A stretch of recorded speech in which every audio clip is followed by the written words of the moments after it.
Hello? Mutumina ya ake ciki ne? Baba ya kai ne? Ya kake a kwana biyu? Allah lafiya. Na ce da Allah wata alfarma nake nema wallahi kai kaɗai zan iya tambaya ne wallahi. Na buga bayan da zan yi ne. Okay. Da Allah aiki za yi wa matata wallahi ina buƙatar ciko kuɗi ne wallahi. Na jikina ba zai kai ba kuma da yamma yau za a yi aikin. Da Allah 400 nake so da Allah aro in Allah ya da nan da wata uku insha Allah zan bayar ma. To subhanallah. To Allah ya ƙara sauƙi. Ba damuwa tura min account details ɗin yanzu sai na tura maka kuɗi. Nagode to, nagode. Ba damuwa. Thank you.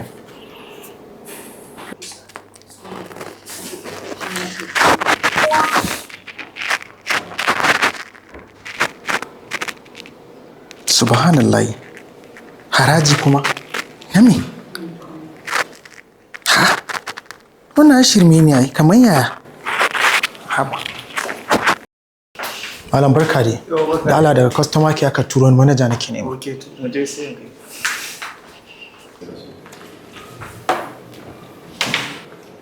Me ke taɓa da kai?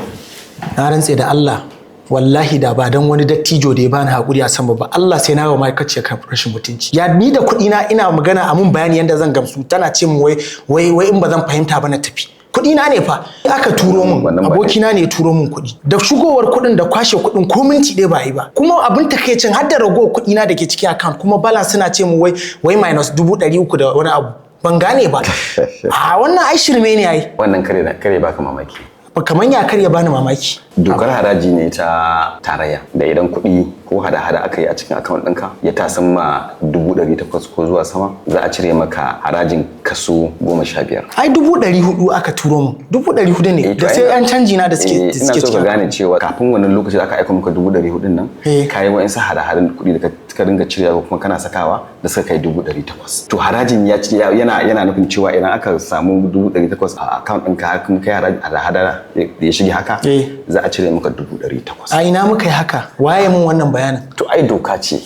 To in doka ce ai sai ku turo mun ku ce doka ce. Amma kusan shekara ɗaya yanzu ana ta magana ɗaya. Ni bani da masaniya. Baka Najeriya? A Najeriya nake bani da masaniya kuma mara lafiya ce da ni gaskiya ni ba fa zai yi ba fa kusan yanda za ku dawo min da kuɗi na saboda wallahi matata ce za wa aiki. Ai kuɗin ba gurin mai. In ko ba haka ba na rantse da Allah za mu tashin hankali da ina so kwantar da hankalinka wannan kuɗi ba a hannun me yake ba. Kaman yaya ai bankin ku na bayar aka turo min kuɗi a ciki. Ba mu muka cire ba. Ku ne mana. Gwamnatin tarayya ce ta cire wannan kuɗi a matsayin haraji. To ba ga kai ma ba kawai. Alhaji har da kai ma idan kuɗinka ya tasar ma 800 ko kuma miliyan 13 za a cire maka kaso 21. In ya kai ko 25 za a cire maka kaso 23. Idan ko ya kai miliyan 50 to za a cire maka kaso 25. Amma me gwamnati ta taba min aikin me gwamnati ta taba min da har za ta cire wannan harajin daga kuɗi na ina cewa ni nake samun yadda dabaru na in samar da wutar lantarki ina in samar da ruwa tsaron lafiya ta da na iyali na ni a hannuna take dukkan wani abu ni nake wa kaina gwamnati ta zuba min ido ta halin kowan kula sannan kuma ta cire min haraji ba zai sabu bindiga a ruwa ba wannan magana